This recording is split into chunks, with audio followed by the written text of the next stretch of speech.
Naquele tempo, Jesus foi à região de Cesareia de Filipe e ali perguntou aos seus discípulos: quem dizem os homens ser o Filho do Homem?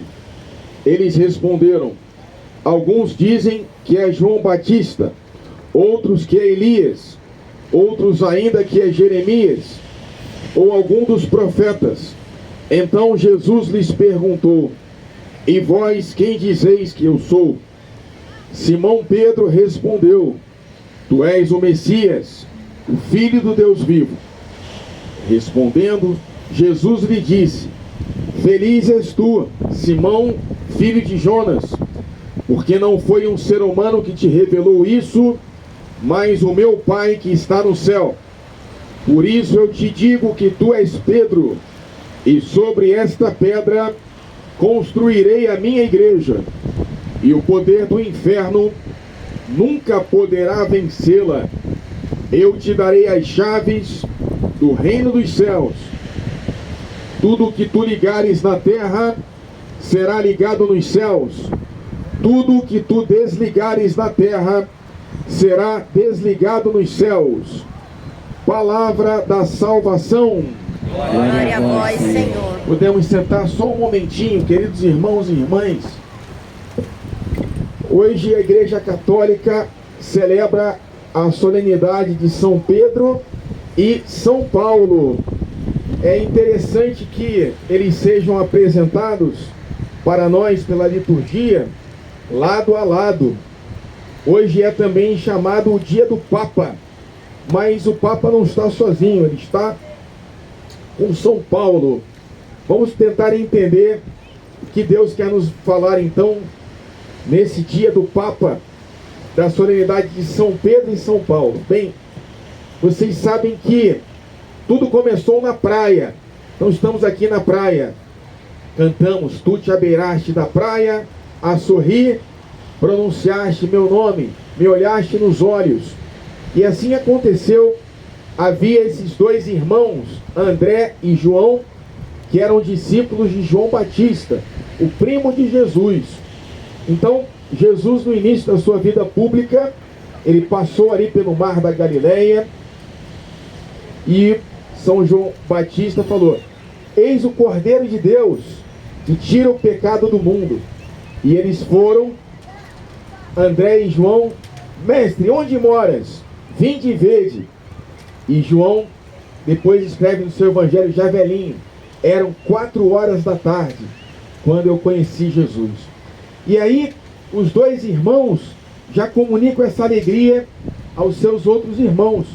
João fala com seu irmão Tiago e André fala com seu irmão Pedro: encontramos o Messias. Aí eles vão lá atrás de Jesus também. E Jesus fala: daqui para frente vocês pescadores serão pescadores de homens.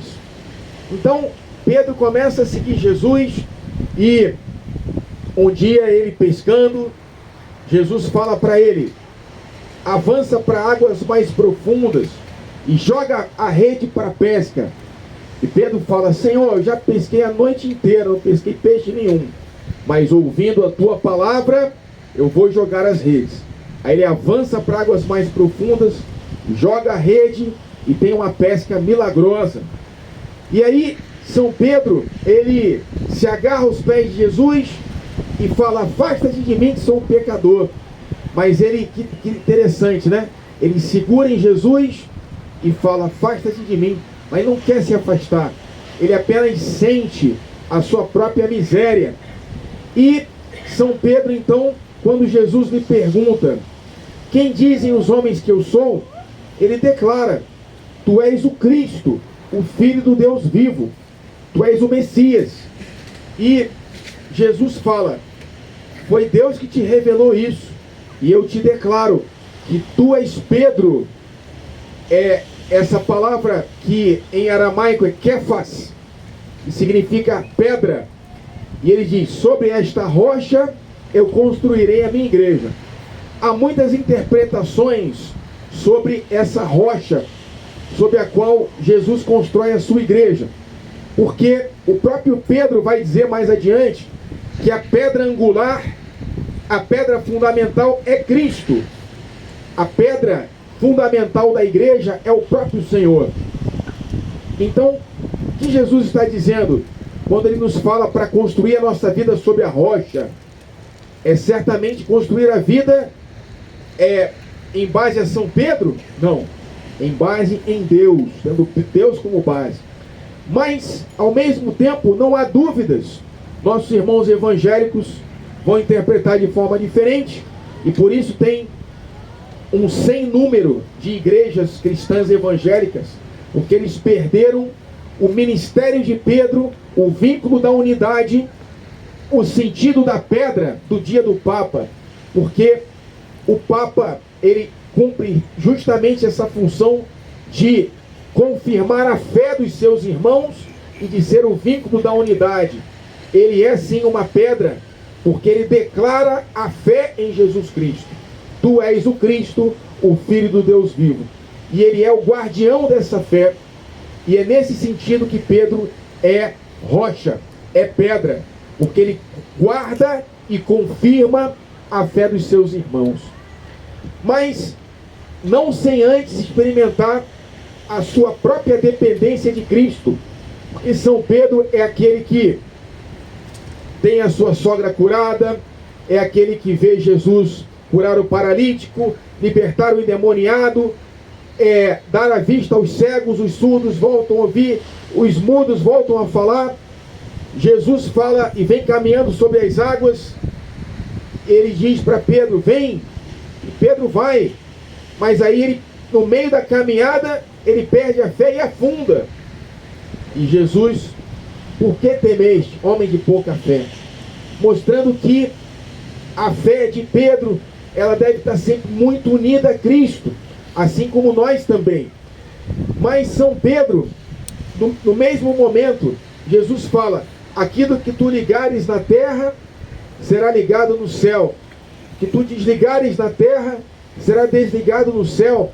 Ele dá o poder das chaves a Pedro, e com Pedro também a sua igreja.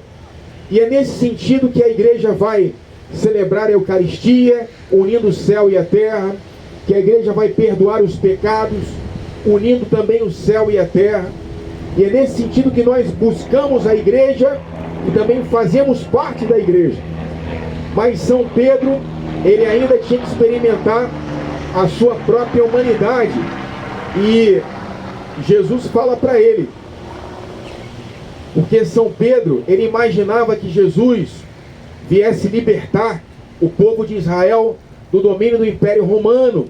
Quando Jesus fala, eu vou ter que morrer crucificado, ele fala, não, Senhor, não vamos permitir. Aí Jesus fala, afasta-te de mim, Satanás, que agora você não fala as palavras de Deus, que a vida cristã está unida à cruz. Para chegar à glória tem que passar pela cruz. E é na cruz que Jesus veio para nos salvar, derramando o seu sangue. E nós estamos usando o vermelho hoje em sinal do sangue que Jesus derramou na cruz. São Pedro naquele momento não entendeu. Então quando Jesus estava na véspera de ser preso, Jesus fala para São Pedro, eu dei autorização para Satanás, ele vai te peneirar, vai te provar na tua fé. Eu nunca te negarei, Senhor. Antes que o galo cante, tu me negarás 3 vezes. Não, nunca vou fazer isso. Nós também somos assim, né? Não, eu sou fiel, eu nunca vou fazer besteira nenhuma. Não, eu sou poderoso. Aí o Senhor nos ajuda a compreender o nosso barro. Muitas vezes permite o mal na nossa vida, para de um mal tirar um bem ainda maior. Muitas vezes os nossos pecados nos ensinam a ter humildade e a confiar mais em Deus. E aí então, quando Jesus é preso, São Pedro nega o Senhor 3 vezes. No filme do Mel Gibson, A Tentação de Cristo, aí você vê o rosto de Jesus já açoitado, flagelado, um olho já está fechado pelas pancadas que ele recebeu, e aí ele encontra com o olhar de Pedro, o mesmo olhar que ele tinha recebido na beira do mar, na praia, aquele olhar amoroso. Agora Jesus olha para ele com o mesmo amor, e aí São Pedro, ele chora arrependido, pela sua covardia, mas é um arrependimento diferente de Judas Iscariotes, o traidor, que ele teve remorso, mas não confiou na misericórdia de Deus e se enforcou. São Pedro depois, ele vê Jesus ressuscitado e Jesus pergunta para ele: Pedro, tu me amas? Sim, Senhor, tu sabes que eu te amo, então apacenta as minhas ovelhas. Jesus pergunta de novo: Pedro, tu me amas? Sim, Senhor, tu sabes tudo, apacenta as minhas ovelhas. Aí Jesus fala a terceira vez para ele: Pedro, tu me amas? Aí ele já está cansado. Senhor, tu sabes tudo, tu sabes que eu te amo. Porque as três negações precisavam da cura dessas três confirmações. Eu te amo, Jesus. E nós também na nossa vida, meu irmão e minha irmã, temos a oportunidade, enquanto você estiver respirando, de reparar os teus pecados, demonstrando o teu amor a Cristo, com a tua vida, com as tuas ações, com as tuas orações, praticando o amor. E aí então, São Pedro, depois que Jesus é ressuscitado, ele é um novo homem, ele recebe o Espírito Santo, ele prega um batismo de conversão para milhares de pessoas. Agora, de covarde, ele se torna corajoso, ele tem ousadia no Espírito, tem confiança em Deus. Agora ele é o vínculo da unidade da igreja, ele é o príncipe dos apóstolos, ele é o vigário de Cristo aqui na terra, e ele é respeitado pelos demais apóstolos. E nesse sentido, nós temos a perseguição da igreja. Ela acontece em primeiro lugar pelos judeus, e entre os judeus havia esse jovem, 28 anos, havia sido bem formado na escola do profeta Gamaliel. Seu nome era Saulo de Tarso. Ele era um judeu da diáspora. O que significa isso? Ele era um judeu que vivia fora de Israel, numa comunidade na atual Turquia, onde também se praticava a fé judaica, mas era cidadão romano. Então era um homem judeu que conhecia a cultura greco-romana, falava latim, conhecia o grego e também o hebraico. Um intelectual, ao contrário de São Pedro, que era um homem simples do mar e da natureza. Mas esses dois homens vão se encontrar quando o diácono Estevão é apedrejado. São Paulo estava lá aplaudindo a morte do diácono Estevão. O homem estava morrendo lá a pedradas e São Paulo estava lá, muito bem, merecido, e colocam a roupa do diácono Estevão aos pés de São Paulo. Esse homem então, com cartas dos chefes judeus, ele vai para Damasco para prender e para mandar matar os cristãos. Aí ele cai do cavalo, ele tem um encontro com Jesus ressuscitado, fala para ele: Saulo, por que me persegues? Saulo nunca havia conhecido Jesus, mas ao perseguir os cristãos, Jesus fala: por que me persegues? E no mesmo momento, ele entende: que queres de mim, Senhor? São Paulo já tem a ciência infusa. Quando ele cai do cavalo, ele entende que está diante do próprio Senhor, do próprio Deus feito homem, que agora está vivo e ressuscitado. E aí Jesus fala para ele ser batizado. E a partir dali, Saulo se incorpora à igreja. A igreja está com medo ainda de Saulo, porque ele prendia e mandava matar. Mas vai lá o Ananias e impõe as mãos sobre Saulo, e ele volta a enxergar, não apenas com os olhos físicos, mas com os olhos da fé. É um novo homem. O velho Saulo ficou para trás. Agora é Paulo, chamado a ser o apóstolo das nações. São Pedro, então, ele é o vínculo da unidade e vai evangelizar os judeus. São Paulo é chamado às nações, porque a igreja deveria todo mundo e anunciar o evangelho a toda criatura. São Paulo vai dizer: ai de mim se eu não evangelizar. Mas antes disso, ele vai a São Pedro para conversar com São Pedro e recebe de São Pedro a tradição da igreja, tudo aquilo que Jesus ensinou, suas palavras, suas ações, a liturgia da Eucaristia. E aí diz um biógrafo de São Paulo, que ele teria dito assim a São Pedro: eu não sou digno de ser apóstolo do Senhor, porque eu mandei matar os cristãos. E aí São Pedro vai dizer para São Paulo: meu amigo, eu também não sou digno de ser apóstolo, porque quando o Senhor mais precisou de mim, eu neguei 3 vezes. E aí os dois vão entender que não é o nosso mérito, não é a nossa condição, mas é o amor de Deus que nos sustenta e que é muito maior do que os nossos pecados e que das nossas falhas. Se você acha que você é pecador, lembra que São Paulo mandou matar os cristãos. Lembre que São Pedro negou Jesus 3 vezes. E agora nós os honramos como santos e como colunas da Igreja Católica.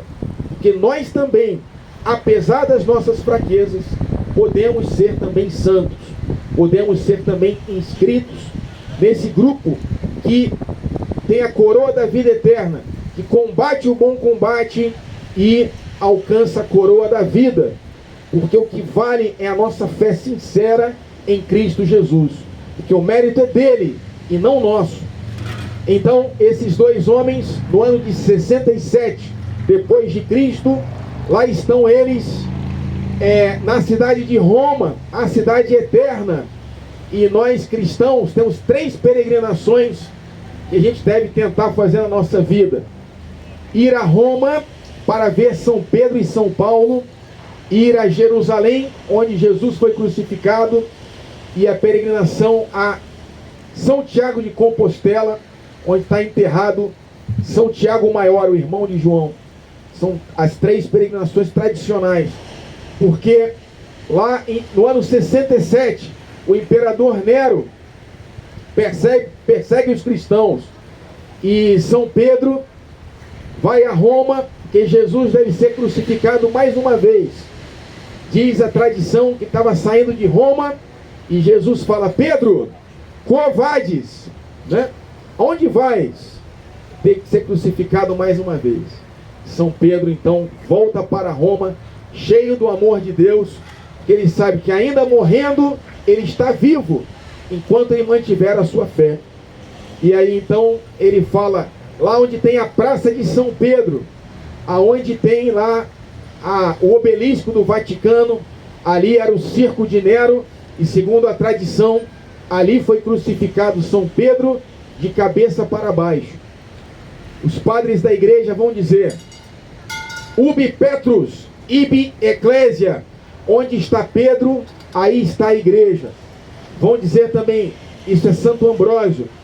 Santo Irineu vai dizer: ele, Pedro, é aquele que preside na caridade. São Gregório Magno, ele é o servo dos servos de Cristo. Então não é uma função de autoridade, não é um rei humano, mas é o servo dos servos de Cristo, modelo para o rebanho. E é isso que faz o Papa Leão XIV, que é o 267º ou 8º sucessor de São Pedro. Uma sucessão ininterrupta desde Jesus, desde São Pedro até o Papa Leão XIV, sempre unidos a Cristo, sempre dispostos a dar o sangue novamente pelo Senhor Jesus. E São Paulo, que era cidadão romano, ele fala: combati o bom combate, guardei a minha fé. E ele era cidadão romano, então ele teve uma morte mais rápida, foi decapitado à espada afiada. E diz a tradição que aonde caiu a cabeça de São Paulo, surgiram 3 fontes no chão, onde hoje tem em Roma a igreja de Tre Fontane, a igreja das 3 fontes, local do martírio de São Paulo. Os 2 estão lá, o corpo de São Paulo está na Basílica de São Paulo, fora dos muros, que também é território do Vaticano, fora da Praça de São Pedro, e o corpo de São Pedro está lá, aonde está debaixo do altar, onde está a Basílica do Vaticano. E nós tenhamos a intercessão desses 2 santos, para que nós também, apesar das nossas fraquezas, saibamos seguir e dar a nossa vida por Jesus Cristo. Louvado seja nosso Senhor Jesus Cristo. Creio em Deus Pai,